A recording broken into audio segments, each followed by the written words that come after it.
Alejandro, muy buenas noches y un saludo a Pablo y Ariel que están contigo. Bueno, muchas gracias por atendernos, doctor. Lo que le quería preguntar es, ¿qué rol jugó en el proceso boliviano la nacionalización de los hidrocarburos inicial? El tomar el control de ese recurso que para Bolivia, bueno, antes era simplemente un pasamanos. Un elemento clave porque permitió que el gobierno, que el Estado dispusiera de excedentes económicos para poder cumplir dos tareas: ampliar la producción y distribuir la riqueza. Mire, le voy a dar un dato. Antes de que nacionalizáramos, los ingresos por hidrocarburos para Bolivia eran cerca de 300 a 500 millones de dólares. El año 2012-13, para no colocar el momento de que el petróleo subió a 140 dólares, los ingresos de hidrocarburos se han disparado en promedio a 3.500 a 4.000 millones de dólares. Dinero suficiente para poder construir escuelas, hospitales, hacer carreteras y mejorar la vida de millones de bolivianos. Recién veíamos el dato de la inversión en hidrocarburos, justamente en gran medida responde a multinacionales que aún después de este nuevo trato más ventajoso para el Estado boliviano siguieron invirtiendo. ¿Cómo es eso? Porque acá nos dicen, por ejemplo, que para desarrollar Vaca Muerta tenemos que flexibilizar el trabajo de los petroleros, garantizarle a las compañías que puedan repatriar las ganancias cuando quieran, bajarles los impuestos al mínimo posible. ¿Cómo se articula una cosa con la otra? Bueno, cada país tiene su propio modelo, pero en el caso de Bolivia hay una regla que la hicimos de 2006. Las petroleras no son propietarias, cumplen servicios para el Estado y del total de la producción bruta, para el Estado tiene que quedar mínimo el 82% y el 18% o menos, dependiendo del campo, dependiendo de la inversión, en manos privadas. Esta es una regla de oro que la mantenemos hasta el día de hoy, desde el año 2006, y que ha permitido que el Estado disponga de los recursos y que petroleras, pese a las amenazas durante varios meses al principio, o años al principio, igual se han quedado en Bolivia porque el negocio también sigue siendo rentable, ya no como antes, pero sigue siendo rentable también para ellos. Esta rentabilidad tiene que ver con la productividad especial que tiene Bolivia en sus campos petroleros, pero ¿podría aplicarse a Argentina? Digo, aventurando ustedes sin pedirle una definición geológica sobre Vaca Muerta, pero ¿podríamos nosotros aspirar a obtener una mayor porción de la renta sin que se vayan todos los inversores? No me atrevería a hacer una deducción de ese calibre, pero le doy otro dato. Tengo la impresión que el precio del gas para el consumo interno acá en Bolivia y con el que vendemos a nuestros países hermanos, Brasil y Argentina, es mucho menor precio que las petroleras entregan en Argentina para el consumo interno. Y a pesar de este precio menor, sigue habiendo rentabilidad. Por eso, la fórmula de 82% de ganancia para el Estado boliviano, 18% para las empresas privadas, funciona. Interesante. Buenas noches, Linera, lo saluda Noelia Barral Grijera. Aprovechando que estamos hablando de la posibilidad de exportar de alguna manera a la Argentina este modelo boliviano, ¿cuánto interés tiene Bolivia en justamente irradiar el modelo hacia el resto de la región? Y también en línea con esto le pregunto si tuvieron chances de conversar algo de esto con Alberto Fernández cuando estuvo por allí hace unos días. Mire, Noelia, nosotros somos respetuosos de lo que sucede en cada país y no buscamos ser ejemplo para nadie, pero sentimos orgullo que este país, durante mucho tiempo muy discriminado en el continente y abusado por potencias externas, el día de hoy camina con la frente en alta, mostrando sus logros. Mire, por séptimo año vamos a ser el país que más crece económicamente en el continente, por encima del 4%. Somos el país que en una década y un tercio ha multiplicado por 4 su Producto Interno Bruto. Y somos un país que ha ayudado a sacar en 13 años al 30% de su población. La ha sacado de la pobreza y la ha incorporado a la clase media. Son resultados de los cuales nos sentimos contentos, pero no lo mostramos como como un modelo a imitar, pero decimos, estamos cumpliendo un trabajo. Nos dicen somos populistas, no importa, somos unos populistas que saca a la gente de la pobreza, somos un populismo que hace crecer la economía como ningún otro país del continente. Solo nos gana Panamá porque tiene 2 mares, el Atlántico y el Pacífico, pero ningún otro país del continente nos gana en crecimiento económico, y somos una economía que sigue expandiéndose y sigue generando beneficio para la gente más humilde. Linera, recién acá Stefanoni aportaba una definición que se le aplicó al MAS durante estos últimos años, la de populismo prudente. Usted decía, nos dicen populistas, pero es un curioso populismo que mantiene el superávit fiscal que nos reclama a nosotros el Fondo Monetario. ¿Cómo es eso? ¿El Estado es chico? ¿No le cobran impuestos a la gente en la medida que se cobra acá en Argentina? ¿O simplemente mantuvieron a raya el gasto, bueno, con otros métodos? Mire, Alejandro, hemos nacionalizado el gas, el petróleo, hemos nacionalizado las telecomunicaciones, hemos nacionalizado el sistema eléctrico de generación de electricidad, hemos nacionalizado la línea aérea, y hemos generado crecimiento económico. A la banca les hemos impuesto que de las ganancias que genera la banca, el 50% de las ganancias anuales pasan al Estado, el 50% queda en manos de los privados. Pero además, del dinero que está en la banca, el 60% por ley tiene que ser invertido en producción y en construcción, es decir, en áreas de generación de empleo, en áreas que generan valor.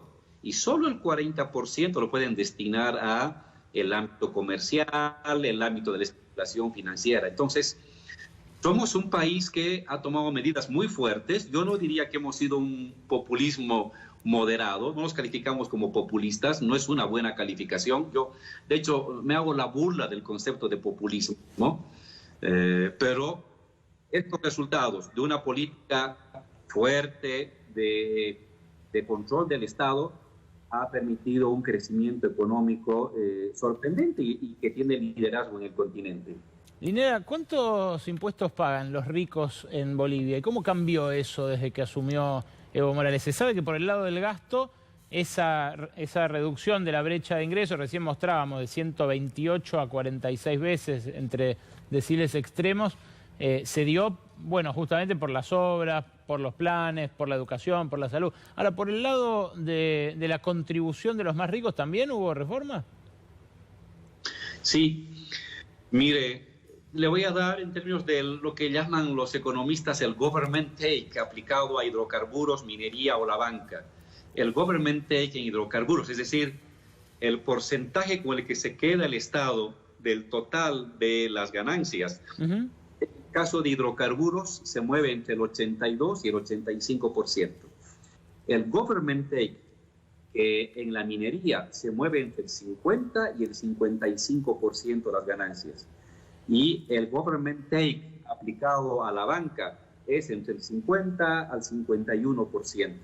Son medidas fuertes en las que el Estado ha concentrado las ganancias de los ricos, no los ha asfixiado, ha habilitado espacios de acumulación, pero ha hecho una distribución equitativa porque con ese dinero el Estado ha permitido crear un seguro universal de salud, crear el mismo número de escuelas en Bolivia que las que se habían creado en 180 años anteriormente, reducir la desigualdad tan terrible que teníamos, que era vergonzosa, de 140 veces a 1 entre el más rico y el más pobre, la hemos reducido a 36, 38 veces, y a la vez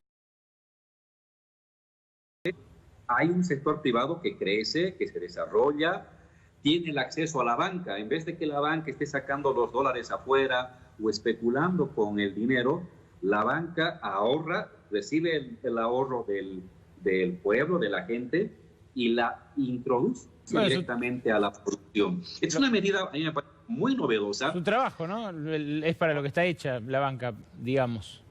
Para promover producción, para promover empleo, y no para promover especulación ni para promover fuga de capitales. Hemos bolivianizado el ahorro mediante un conjunto de políticas monetarias y fiscales.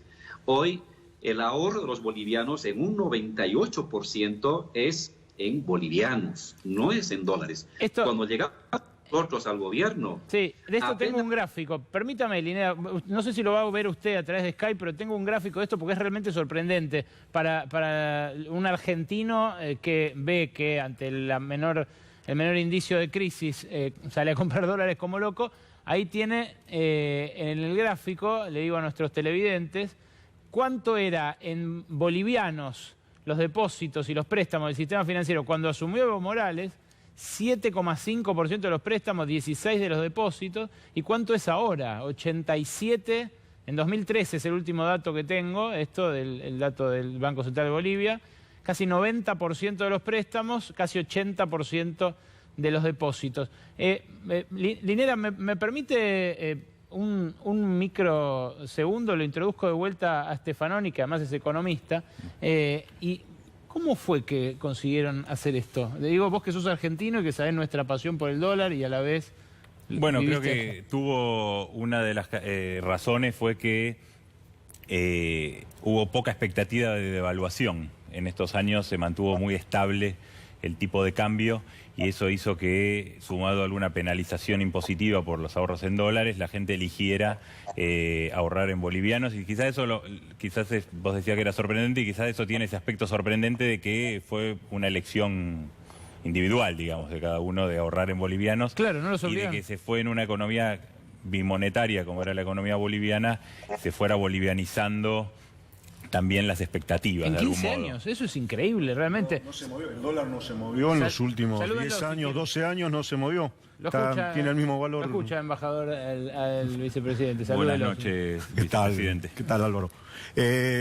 No se movió en todo ese tiempo y eso creo que también es producto de esta confianza. El otro tema es también saber de dónde venía Bolivia y dónde está Bolivia hoy. Recordemos que Bolivia, hasta la llegada de Evo, era el país más pobre de Sudamérica o casi de Latinoamérica, que sus estándares, sus números de la macroeconomía y la microeconomía eran bajos o no eran buenos. Creo que el mérito más grande es poner a Bolivia en el lote junto con los demás países de Latinoamérica. Hoy están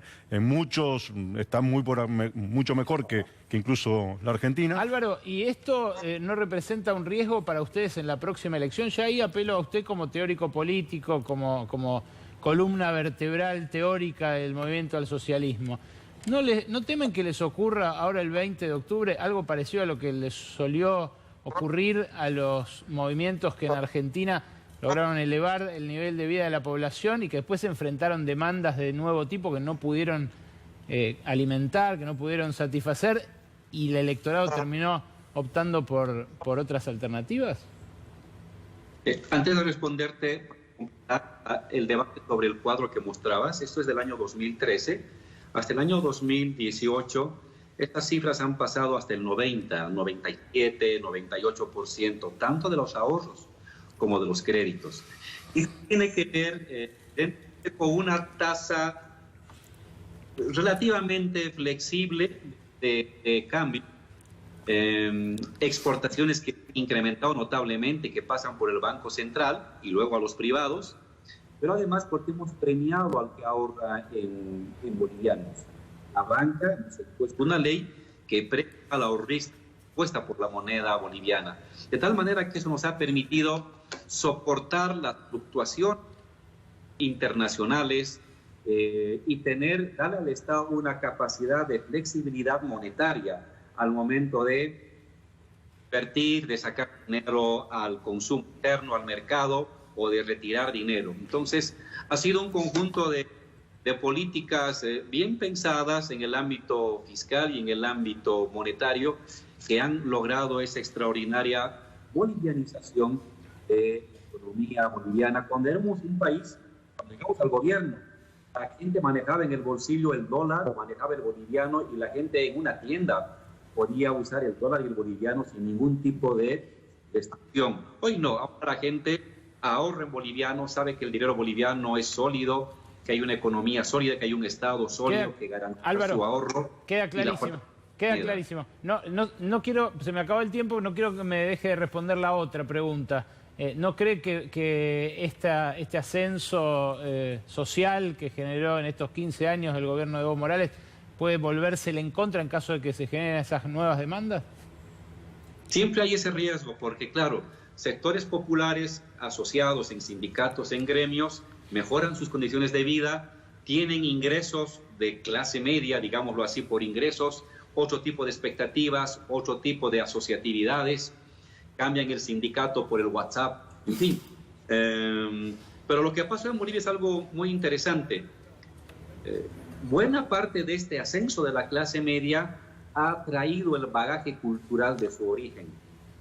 Como obrero, como hijo de obrero o como indígena, no es que se deshace, no es que lo bota, sino que lo que hace es modernizar su bagaje indígena y popular. El mejor ejemplo de ello es la estética, los llamados cholets en la ciudad del Alto, o las fiestas, las festividades de una clase media o clase alta de origen indígena y popular, que no busca blanquearse necesariamente, sino que se aferra y reivindica su identidad laboral, popular o indígena, y de hecho eso también le permite mejorar sus negocios. Hoy en Bolivia, exhibir una identidad popular e indígena le permite más opciones para acceder a créditos estatales, a contrataciones estatales, a cargos políticos, que exhibir una identidad anteriormente de clase media, más occidentalizada o más europeizada, digámoslo. Álvaro, lo comprometo que cuando venga a la Argentina la próxima vez se acerque a nuestros estudios acá Brotes Verdes. Le agradezco mucho. Muchas gracias a ustedes. Adiós.